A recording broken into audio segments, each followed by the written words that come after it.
Day of the Dead was on the 2nd, and we're seeing cempasúchil flowers everywhere. Hi, it's Diane again. Welcome to my studio. The Fall and the Rise sculpture that I've been working on and showing you is part of a series of sculptures which is exploring my relationship to nature. I'm attaching the legs. I attached this one already. I can cut the flanges off now because the paper paste that I've tacked the inside with is dry.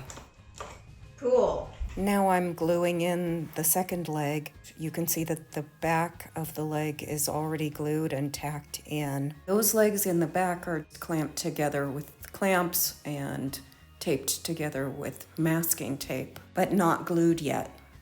And now I'm stuffing in paper paste to hold that bottom part together. Now I fill and form the ankles. This last batch of paper paste that I made is a little bit wet and sticky, but as the sculpture dries, I can build it up.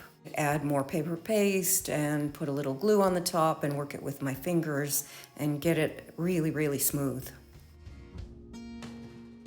I'm so excited because I'm attaching the back part of the fourth leg. I've already tacked the back part of the fourth leg into the foot at the bottom using a bunch of paper paste in this same way. After I clamp down the front part of this fourth leg, I'm going to put the torso back on top, so just to make sure that the whole thing fits together. I added head number 1 while you weren't looking. I'll show you that in the next video.